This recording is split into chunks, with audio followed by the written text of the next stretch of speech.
12वें Khelo chess India blitz tournament में Angela Franco top seed Colombia के मुकाबला खेल रहे हैं वीनस झा से। मुकाबला यहाँ पर शुरुआत होता हुआ एंजेला ने E4 खेल करके शुरुआत कर दी है गेम की। E4, E5, night F3, night C6, bishop B4, bishop C4, bishop C5। यहाँ पर इटालियन हुआ है C3, नाइट F6, यहाँ पर D3, सो H6 खेला है यहाँ पर वीनस ने।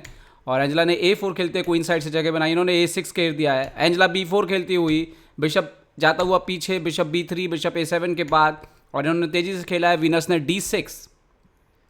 अभी एंजेला यहाँ पे नाइट BD2 आती हुई, और जो इटालियन का जो हमने देखा है कि मेन तरीका है कैसल हो गया, यहाँ पर इन्होंने भी कैसल कर लिया है। बिशप G4 तेजी से H3, बिशप H5 जाते हुए, और रुक E1 और नाउ B5। दोनों खिलाड़ी अभी तक बहुत तेज़ी से यहाँ पर वीनस जवाब दे रहे हैं एंजेला की चालों को, बल्कि टाइम उनके पास काफ़ी ज़्यादा है अभी तो।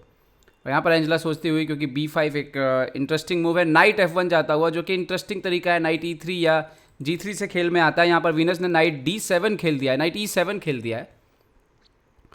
और ये इंपॉर्टेंट है कि आप पहले B5 मारेंगे या कुछ और करेंगे। खैर एंजेला ने यहाँ पर खेला है बिशप E3, बिशप को एक्सचेंज करना चाहते हैं। ओह, एक्सेप्ट किया यहाँ पर, बिशप E3, नाइट E3 आता हुआ यहाँ पर। और नाउ यहाँ पर देखना होगा C6 खेल दिया है यहाँ पर। तो अब ये जो नाइट है वो F5 पर जाने के लिए तैयार है, जरूरत पड़ने पे G4 आने के लिए तैयार है। यहाँ पर G4 खेला है एंजेला ने, बिशप जाता हुआ G6 पर। क्या यहाँ पे night F5 खेलेंगी? Night F5, night H4, ये इटालियन की स्टैंडर्ड्स लाइन है, और वाइट को हमेशा थोड़ा सा स्लाइड बेटर पोजीशन मिलती है इससे। नाइट F5 पे जाता हुआ, और अभी तक ब्लैक ने डिसेंट चेस खेला है, कोई खास तरह की गलती यहाँ पे नहीं की है। नाइट H7 खेला है, FH7 खेला है उन्होंने यहाँ पर, और एंजेला ने यहाँ पर A5, B5 पे एक्सचेंज किया है B5 मारते हुए। और ये इंपॉर्टेंट सवाल है कि आप किससे मारेंगे। ओह, उन्होंने पहले बिशप इंटू F5 मारा है, पहले बिशप इंटू F5 मारा है। तो अभी एंजेला के ऊपर सवाल है कि आप E वाले पॉन से मारेंगी या G वाले पॉन से मारेंगी। E वाला पॉन इंटरेस्टिंग हो सकता है, बिकॉज आपका एक और पॉन किंग के पास आएगा। उन्होंने E वाले पॉन से ही मारा है, अदरवाइज G वाले पॉन से ही मारा जा सकता था यहाँ पर। और नाउ अभी A इंटू B5 होता हुआ, और अगर अभी आप पोजीशन देखेंगे तो वाइट थोड़ा ऑलरेडी स्लाइड बेटर है। यहाँ पर क्वीन को D2 खेला है एंजेला ने, यहाँ पर रुक A8 भी मार सकती थी, रुक A1 होता हुआ, रुक A1।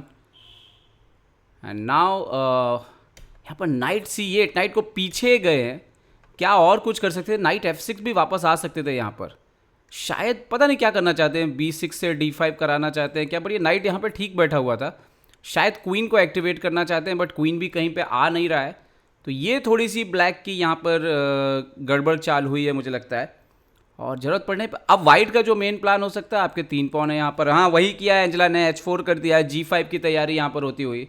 किंग H8 हटे हैं यहाँ पर। भले ही आपको कंप्यूटर इस तरह की पोजीशन इक्वल दिखाए, लेकिन इसका सामना करना आसान नहीं होता, कभी कभी एकदम से मेट हो सकती है आपकी। रुक A8, एंजेला ने यहाँ पे नाइट को पिन किया है, और वीनस ने यहाँ पर इमीडिएटली नाइट को अनपिन किया है, नाइट को फ्री करते हुए। वापस नाइट B6 का थ्रेट है यहाँ पर, क्वीन को E7 लेकर के आए हैं। और क्या G5 यहाँ पे आएगा वाइट की तरफ से? यस, G5 यहाँ पर आता हुआ, बट कंप्यूटर को ये पसंद नहीं आ रहा है G5 H5, पता नहीं क्यों। बट G6 का थ्रेट तो काफ़ी डेंजरस हो सकता है यहाँ पर, G6 का थ्रेट काफ़ी डेंजरस हो सकता है। हालांकि अभी आप नहीं खेल सकते क्योंकि नाइट हैंगिंग है, तो ना कभी कभी शायद किंग G2 वगैरह खेलना पड़े। यार यहाँ पे नाइट B6, रुक वापस आया है, शायद अभी किंग को ऊपर लाके नाइट आपको यहाँ पे लाने की कोशिश आप कर सकते हो इन फ्यूचर। देखते हैं कि ब्लैक क्या खेलते हैं यहाँ पर। उन्होंने D5 खेला, रुक E1 खेला एंजेला ने, इन्होंने खेल दिया F6। ये तो गलत चाल है, G6 को सीधा सीधा अलाउ किया है। G6 नाइट को जाने के लिए only G5, even night into G5 यहाँ पे आ सकता है, और H फाइल पूरी तरह से यहाँ पे ख़राब हो चुकी है। और अब एंजेला के ऊपर है कि ये गेम को फिनिश कैसे करती हैं, देखना होगा, क्योंकि H फाइल तो बहुत ही ख़राब है। यहाँ पे राजा के लिए मेट बचाना बहुत मुश्किल होने वाला है। तो ये जो उन्होंने F6 किया, ये तो शायद बहुत ही ख़राब था, बहुत ही ख़राब था। और आई थिंक नाउ अभी गेम बचाना, एंजेला ने क्वीन E3 खेला, डबल अटैक किया एक प्रकार से, आप देखें इधर और इधर। और इन्होंने क्वीन को खेला D7, नाइट इंटू G5 और पॉन इंटू G5, और आई थिंक चेकमेट। यहाँ पर क्वीन आता हुआ H3 पर, और कोई चाल नहीं है, ओनली मूव है, रिजाइन किया यहाँ पर। किंग G8 जाएंगे तो क्वीन H7 से चेकमेट है। तो अगर आप देखें तो यहाँ तक पोजीशन ठीक ठाक बैलेंस लग रही थी, बट जैसे G5 आया आपको घबराहट होना ज़रूर शुरू हो जाती है। यहाँ पर बहुत ही बैलेंस रखने की ज़रूरत थी, हालांकि वो नहीं रख पाया और उसके बाद ये जो हुआ D5 और F6 तो बहुत ही ख़राब हुआ और उसके बाद सीधा गेम जो है क्वीन E3 के बाद गेम ख़त्म हो गया। तो बढ़िया जीत यहाँ पर एंजेला की।